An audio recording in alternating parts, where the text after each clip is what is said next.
Hello दोस्तों, सबसे पहले मैं आपसे रिक्वेस्ट करना चाहती हूँ कि वीडियो देखने के बाद सब्सक्राइब ज़रूर कर लीजिएगा। मैं इन वीडियोस को बनाने में बहुत मेहनत करती हूँ और इसी से मैं अपना ख़र्चा चलाती हूँ। जो भी सब्सक्राइब करेगा, मैं दुआ करती हूँ कि उसकी ज़िंदगी बहुत अच्छी, अमीर और खुशहाल हो। प्लीज़ प्लीज़ सब्सक्राइब कर लीजिएगा। मेरा नाम बिलाल है। जब मैं 4 साल का था तब मेरे अब्बा फौत हो गए थे। मेरी अम्मी ने मुझे माँ और बाप दोनों बनकर पाला। हमारा छोटा सा मकान था गांव में, जिसमें सिर्फ एक ही कमरा था। रात के वक्त मैं अपनी अम्मी के साथ सोता था। वक्त गुजरता गया और मैं अब 12 साल का हो गया था। गली में निकलता तो सब मोहल्ले वाले मुझसे मेरी अम्मी के बारे में पूछते कि तुम्हारी अम्मी कैसी हैं, अकेली कैसे संभाल रही हैं सब कुछ। मैं हैरान होता, सब मोहल्ले वालों को मेरी अम्मी की इतनी फ़िक्र क्यों लगी रहती है। जब मैं अम्मी के साथ बाहर निकलता तो सब लोग मेरी अम्मी को बड़ी अजीब नज़र से देखते थे। एक रात मैं सोया पड़ा था कि हमारे कमरे की खिड़की जो गली की तरफ लगी हुई थी, किसी ने पत्थर मारकर इसका शीशा तोड़ दिया था। मेरी अम्मी और मैं दोनों डर के मारे उठ बैठे थे। अम्मी को अचानक से पता नहीं किस बात पर गुस्सा आ गया और वह कहने लगी, कल से तुम मेरे साथ नहीं सोओगे, बल्कि बाईं तरफ वाले छोटे कमरे में सोया करोगे। मैं अम्मी की बात पर हैरान था कि खिड़की का शीशा पता नहीं किसने तोड़ा है, पर अम्मी गुस्सा मुझ पर निकाल रही हैं। मैंने अम्मी की बात मान ली और बाहर वाले छोटे कमरे में सोने लगा। सर्दियों के दिन थे, बाहर बहुत सर्दी लगती थी। अब इस बात को 2 दिन ही गुजरे थे कि एक रात अम्मी मेरे पास आई और कहने लगी, चलो बेटा, हम यहाँ से आज ही छोड़कर दूसरे शहर जाना है। अब हमारा यहाँ पर रहना मुश्किल हो गया है। अम्मी ही मेरी माँ और बाप थीं। इनकी बात मानने के अलावा मेरे पास कोई रास्ता नहीं था। मैं थोड़ा हैरान हुआ लेकिन खुश भी हो गया। मैंने कहा, क्या मुझे नया कमरा मिलेगा? अम्मी बोली, हाँ, लेकिन अभी हमें इसी वक्त इस घर को छोड़कर जाना होगा। फिर अम्मी ने काले कपड़े पहनकर घर से बाहर कदम रखा। मेरा हाथ भी पकड़ा हुआ था। अम्मी किसी मुश्किल सफ़र पर निकलने वाली की तरह चलती जा रही थीं। अम्मी के पास एक बड़ा सा बैग था जिसमें इन्होंने सारे ज़रूरी सामान और थोड़े पैसे डाल रखे थे। दूरी पर गाड़ी खड़ी थी। ये शायद हमारे इंतज़ार में थी। मैंने देखा, गाड़ी वाला हमसे सवाल किए बगैर हमारे बैठते ही गाड़ी चलाना शुरू हो गया। इसका मतलब तो यही था, वह अम्मी का जानने वाला था। गाड़ी शहर की तरफ रवाना हो गई। हम लोग रात को दूसरे शहर पहुंच गए थे। ये घर शहर में था। वो आदमी हमें इस घर में छोड़कर चला गया, पर अम्मी के इस आदमी के साथ ताल्लुक़ कुछ अजीब लग रहा था। खैर, वो हमें जिस मकान में छोड़ के गया था, मकान अच्छा खासा बड़ा था। अम्मी ने मुझे कहा, अब हमें यहाँ कोई ख़तरा तो नहीं है। फिर अम्मी मुझे देखने लगी। मैं चटाई पर बैठा इन्हें देखता जा रहा था। अम्मी, ये सब क्या है? मैंने रोते हुए पूछा। मेरे सब दोस्त गांव में ही रह गए हैं। अम्मी बोली, बेटा, अब तुम्हारी उम्र ऐसी हो गई थी कि तुम वहाँ नहीं रह सकते थे, वरना लोग तुम्हें मेरे खिलाफ कर देते। अब की बात पर मुझे याद आया कि पिछले दिनों गली की नुक्कड़ पर मुझे और मेरी अम्मी के बारे में बहुत गलत बातें की जा रही थीं। घर आकर मैंने अपनी अम्मी को सब कुछ बताया, जिस पर मेरी अम्मी सोच में पड़ गई और आज यह सब हो गया था। अम्मी ने मुझे कहा था कि वहाँ सभी तुम्हारी अम्मी के बारे में अजीब बातें करते थे, तो क्या तुम यह गवारा करोगे कि कोई तुम्हारी अम्मी के बारे में अजीब अजीब बातें करे? मैंने कहा, नहीं अम्मी, ऐसा तो बिल्कुल भी नहीं है। अम्मी बोली, यहाँ मैं तेरी ज़िंदगी बहुत खूबसूरत बना दूँगी, मगर बेटा तुमको मेहनत करना होगी और स्कूल में भी पढ़ना होगा। अगले दिन अम्मी ने मेरा एक स्कूल में दाखिला करवा दिया। मैं दिन रात पढ़ता रहता। मुझे किस चीज़ का होश ना रहता, लेकिन अम्मी घर में पैसे कहाँ से लाती थीं, ये तो मुझे भी मालूम नहीं था।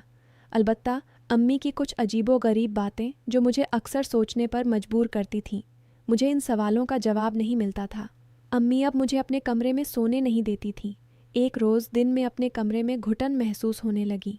मैं बाहर आया तो अम्मी सब्ज़ी काट रही थीं। मैंने कहा कि अम्मी, मुझे छत पर जाना है, मगर अम्मी ने मुझे छत ना जाने दिया। अम्मी बोली, बेटा, अब तू बड़ा हो गया है और आसपास घरों में पर्दे का मसला है। इससे पहले कि कोई तेरी शिकायत करे, तू छत पर मत जा। मुझे अम्मी पर गुस्सा रहा था। वो मुझ पर इतनी पाबंदियां क्यों कर रही थीं। मैंने जब छत पर जाने की ज़िद की तो अम्मी कहने लगी, बेटा, तुम अभी नहीं जा सकते, मेरी बात को समझने की कोशिश करो। मैं अम्मी की बात से नाराज़ होकर वापस अपने कमरे में आ गया था, मगर आज मुझे बहुत बेचैनी हो रही थी। मैं जानना चाहता था कि अम्मी ऐसी बातों से मुझे मना क्यों करती है, और आज वाकई में मेरा दिल घबरा रहा था। थोड़ी देर बाद मैं फिर उठकर अम्मी के कमरे में गया। वहाँ मेरी नज़र दूसरी चारपाई पर पड़ी तो मैं वहीं बैठ गया। मैंने कहा, अम्मी, मैं दम घुट रहा है, मैं यहीं सोना चाहता हूँ। मेरी नज़र फिर दोबारा चारपाई पर पड़ी। मैंने जब गौर से देखा तो अम्मी, ये चारपाई तुमने किसके लिए रखी है? यहाँ तो बाकायदा बिस्तर भी रखा है, तकिया भी है। अम्मी मेरी बात सुनकर घबरा गई और बोली कि बेटा, ये मैंने वैसे ही रखी है। मगर क्यों अम्मी? इस चारपाई पर कौन सोता है तू? मुझे तो अपने कमरे में आने नहीं देती। मेरी बड़ी बात पर मेरी अम्मी मुझसे कफ़ा होने लगी। मुझ पर शक कर रहा है बेटा, मैंने यह चारपाई किसी मकसद के लिए रखी है। मैं अम्मी की बात सुनकर चुप हो गया, लेकिन मेरा शक और बढ़ गया था। हर बार जब मैं अम्मी की कोई नई चीज़ देखता तो मेरे जहन में पिछली सारी बातें घूमने लगीं। अम्मी की बातों पर मैं और ज़्यादा शक करने लगा था।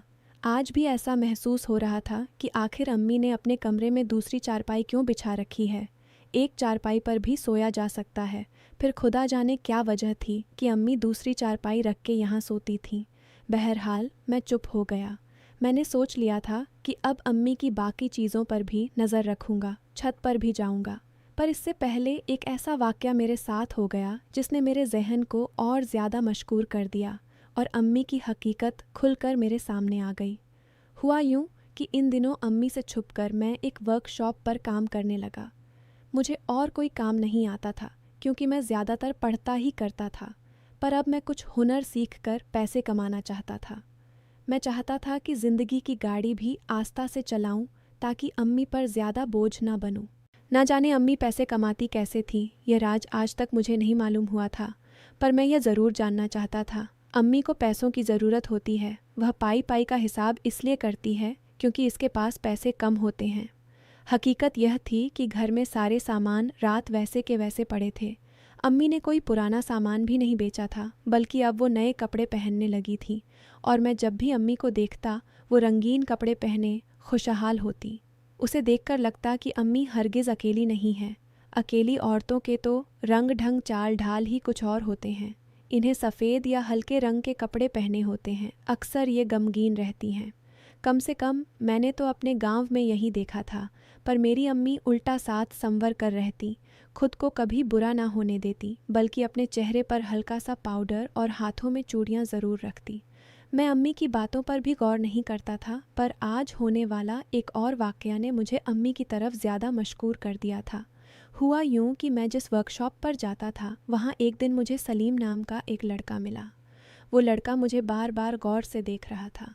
वो मुझे पानी का गिलास देता। मैंने कहा, तुम कौन हो, किस गांव से ताल्लुक़ रखते हो?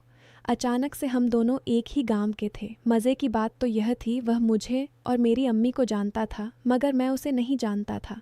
आखिर मुझे 1 साल बाद मिला था। हम दोनों एक दूसरे से गले मिलकर बहुत खुश हुए थे। वो कहने लगा, तुम यहाँ आ गए, हमें तो पता ही नहीं चला। तुम्हारी अम्मी रातों रात इस मोहल्ले को छोड़कर ना जाने कहाँ चली गई और तुम भी नहीं नज़र आए। हम तो यह समझकर खुदा ना खास्ता तुम लोगों के साथ कोई हादसा हो गया है, क्योंकि तुम्हारी अम्मी के तो वैसे भी बहुत से लोगों के साथ यह कैसा था। इसने जुमला पूरा छोड़ दिया। मैंने कहा कि अपनी बात पूरी करो, तुम क्या कहना चाहते हो? वह बोला कि नहीं नहीं, कुछ नहीं, मैं तो वैसे ही कह रहा था। और सुनाओ, तुम्हारी अम्मी ठीक है? इसने अजीब से लहजे में पूछा। इसके लहजे में हकीकत थी। मैंने कहा, हाँ अम्मी ठीक है। मैंने इसकी कोशिश की कि वो मुझे इस बारे में कोई और बात भी बताए, लेकिन इसने मुझे कुछ भी नहीं बताया। हाँ, इतना बोला कि तुम जैसे बेटे मजलूम होते हैं जो अपनी अम्मी के किरदार की वजह से दूसरों के सामने शर्मिंदा होते हैं। इसने यह बात बातों ही बातों में की थी, सो इसके ऊपर मैं कोई रद्दे अमल नहीं दे सका, मगर मेरा अपनी अम्मी पर शक गहरा होता जा रहा था। मैं चाहता था मैं अम्मी को रंगे हाथों पकड़ूं। अब मैं समझदार हो गया था, ज़माने की ऊंच नीच को समझता था। मुझे लगता था कि मेरी अम्मी किससे मिलती है, इसका किसी के साथ कोई चक्कर तो ज़रूर है, या फिर कोई और बात तो है जिसकी वजह से मेरी अम्मी इतना मुतमिन है। इस रात घर आकर मैंने हर चीज़ पर नज़र रखना शुरू कर दी। आज तो मैंने एक अजीब मंजर देखा था। रात के तकरीबन 1 बजे जब मैं अपने कमरे से बाहर आया, मैंने सोचा था कि आज अपनी अम्मी के कमरे में जाकर ज़रूर देखूंगा कि वहाँ क्या होता है। उसी चारपाई पर कौन सोता है। फिर मैंने जैसे ही अम्मी के कमरे के बाहर रखे जूते देखे तो मेरी तो जैसे हैरत के मारे आंखें फटी की फटी रह गईं। अम्मी के कमरे के बाहर 2 बड़े बड़े मर्दों के जूते रखे हुए थे। इन जूतों को देखकर मुझे साफ पता चल गया कि आज हमारे घर में कोई और भी आया हुआ है। मैंने सोचा कि दरवाजे पर दस्तक देकर इन्हें मौका देने से अच्छा है मैं यहीं बाहर बैठ के इंतज़ार करूं वो आदमी कौन है और कहाँ जाता है। मैं अपने कमरे में आ गया था। भाई बैठना मुमकिन नहीं था। कमरे की खिड़की से बाहर का मंजर साफ नज़र आता था। मैं अपने कमरे में बैठकर अम्मी पर नज़र जमाए हुए था। रात के काफ़ी सारे पहर गुजर गए। मुझे नींद नहीं आ रही थी। मेरी नज़र झुक ना रही थी। मैं बिल्कुल अलर्ट होकर ही बैठा हुआ था, पर सुबह के 5 बजे मेरी आंख लग गई। मैं सो गया। फिर जब मैं उठने के बाद बाहर आया तो देखा कि अम्मी बाहर के काम कर रही थीं। वह जाग गई थी। यह देखकर मैं तेज से बाहर आया। अम्मी को रंगे हाथों नहीं पकड़ सका था, क्योंकि न तो वह जूते वहाँ थे और न कमरे में ऐसे कोई निशान थे। मुमकिन है कि वह शख्स जा चुका था। मेरे पास अब ऐसा कोई सबूत नहीं था जिस पर घर का दरवाज़ा मैं अम्मी से मजीद सवाल जवाब करता। मैं खामोश हो गया। दिल ही दिल में करने लगा, अब मैं अम्मी का राज कल ज़रूर फाश करूँगा। अगली रात हुई तो सोचा कि नींद जाएगा, इसलिए मैं कमरे से बाहर रहूँगा, बल्कि घर से ही बाहर चला जाऊँगा, और जब वह शख्स आएगा तो ज़रूर देखूँगा कि यह कौन है। मैं घर के बाहर जाकर बैठ गया ताकि मुझे नींद ना आए। मैं इस शख्स का इंतज़ार कर रहा था। फिर सोचा कि अम्मी मुझे देख लेगी। मैं घर के अंदर आकर सीने में बैठ गया। अभी मुझे यहाँ बैठे हुए 2 मिनट ही गुजरे थे, मेरी अम्मी अपने कमरे से निकलकर मेरे पास आ गई। इसने मुझसे पूछा कि बिलाल बेटा, तुम इतने परेशान क्यों हो? क्या बात है, मुझे नहीं बताओगे? मैं चुप करके बैठा रहा। तब अम्मी मेरे बहुत करीब आ गई, और इस बार अम्मी ने जो बात मुझे कही, मेरे तो पैर तले से ज़मीन निकल गई थी। अम्मी बोली कि बेटा, मैं सब जानती हूँ। तुम कितने दिनों से मुझ पर पहरे दे रहे हो। तुम जानना चाहते हो कि मेरे कमरे के बाहर जूते किसके हैं, मैं अच्छे कपड़े क्यों पहनती हूँ, वो चूड़ियाँ किसके लिए पहनती हूँ। अम्मी के मुंह से ये सारी बातें सुनकर मैं हैरान रह गया था। अम्मी, आपको मेरी हर बात पता है। अम्मी ने मुस्कुराकर मुझे देखा और बोली, तुझे क्या लगता है मैं नहीं जानती कि तेरे दिल में क्या है? बेटा, मैं तेरी अम्मी हूँ, सब जानती हूँ। मैं बोला, मैं बचपन से तुम्हें देखता रहा हूँ। आखिर मुझे समझ क्यों नहीं आती? क्या मैं अंधा हो गया हूँ या मुझे दिखाई नहीं देता? मैं रोने लगा तो अम्मी ने कहा, तुम मेरी एक बात मान लो, मैं तुम्हें सब बता दूंगी कि किस बात के पीछे क्या राज है। मैंने कहा, बोलो अम्मी, तुम जो कहोगी मैं मानूंगा, पर मुझे अब इस कस में ना रखो। मुझे अपनी हर बात बताओ, मैं तुम्हारा बेटा हूँ, कोई दुश्मन नहीं हूँ। मैंने कहा, ठीक है, तुम तैयार हो जाओ, मैं तुम्हें सब सच सच बता दूंगी। फिर तुम्हारा जो फैसला होगा मुझे मंजूर होगा। मैं अम्मी को हैरानी से देखने लगा। मैंने मज़ीद कोई सवाल नहीं किया था और अम्मी की बात मान ली थी। अब मुझे उस दिन का बेचैनी से इंतज़ार था। मेरी उम्र अब 17 साल हो चुकी थी। अम्मी मेरी पढ़ाई को लेकर बहुत सख्त थी, पर मैं समझ नहीं पा रहा था कि आखिर राज क्या है। अम्मी ने मुझे कहा कि कल शाम को घर में बैठकर इंतज़ार करना, मैं कुछ बताऊंगी। मैं घर में बेचैनी से इंतज़ार कर रहा था। शाम को अम्मी मुझे अपने कमरे में बिठाकर बोली, बेटा, अब सुनो मेरी पूरी कहानी। देखो बेटा, इस दुनिया में औरत जितनी ही पाक क्यों ना हो, यह मर्दों का मुशरा है। अकेली और तन्हा औरत पर इल्ज़ाम ज़रूर लगता है। गांव में भी ऐसा ही हुआ था। हमारा छोटा सा घर था, तुम मेरे पास होते थे, और गांव में बहुत से घटिया लोगों की नज़र मुझ पर थी। हमारे कमरे की खिड़की गली की तरफ थी। इस शीशे वाली खिड़की से बाहर तो नज़र नहीं आता था, मगर यह ज़रूर पता चलता था कि कमरे में कितने लोग हैं। जब हम माँ बेटा कमरे में होते तो गंदे लोगों की गंदी निगाह हम पर होती थी, और वो अपने नापाक दिमाग में यही सोचते थे कि रात के वक्त कमरे में मेरे साथ कोई और है। वो लोग मुझे अकेली औरत समझते थे। एक दिन जब इन्होंने खिड़की का शीशा तोड़ा, मैं डर गई थी और तुम पर भी गुस्सा किया कि तुम आराम से अलग सोया करोगे। मगर जब लोग मुझ पर अजीब अजीब बातें करने लगे और मेरे भाई यानी तुम्हारे चाचा लोग ज़मीन पर दावा करने लगे कि अकेली विधवा औरत घर संभाल नहीं सकती, तो मैं तुम्हें लेकर शहर आ गई। यहाँ पर मैंने बहुत मजबूरी में एक फ़ैसला लिया था। तुम्हारे अब्बा के एक पुराने दोस्त थे जो बहुत नेक और शरीफ इंसान थे। वो इंतहाई नेक थे। मैंने उनके साथ सिर्फ एक कागज़ी साझेदारी की थी ताकि मुझे तहफ़्फ़ुज़ मिले। मैं सारी ज़िंदगी बेपनाह कहलाई जाऊं।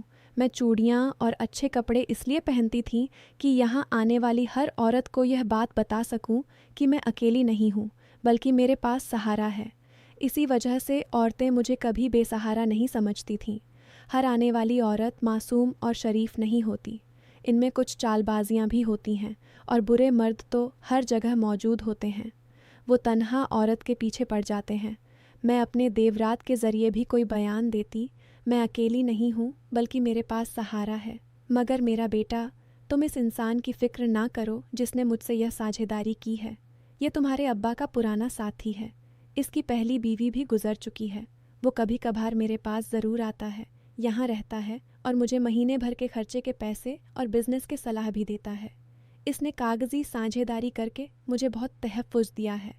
रही बात इन जूतों की, वो तुम्हें इसलिए दिखते थे कि हर आने जाने वाले को अंदाज़ा हो कि इस घर में कोई सहारा है।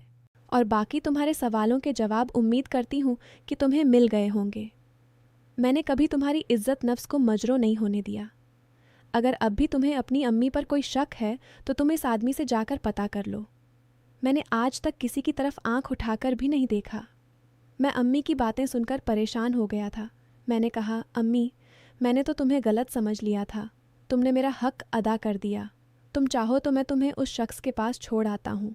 मैं इतना तंग दिल भी नहीं कि अपनी अम्मी की खुशी पर रुकावट डालकर अपनी इतनी बड़ी गलती को तस्कीन दूँ। मेरी बात सुनकर अम्मी रोने लगी और बोली, बेटा, मैं तुम्हें अकेला छोड़कर कहीं नहीं जाऊंगी, लेकिन दोबारा तुम मुझ पर कभी शक मत करना। तुम्हारी अम्मी अकेली ज़माने से लड़ रही हैं, पर मैं जिसके लिए लड़ रही हूँ वो तुम हो। अगर तुम भी शक करोगे तो मैं टूट जाऊंगी। मैंने अम्मी को सीने से लगा लिया। मेरी आंखों से आंसू बहने लगे थे, क्योंकि मेरे पास भी कुछ कहने को नहीं था।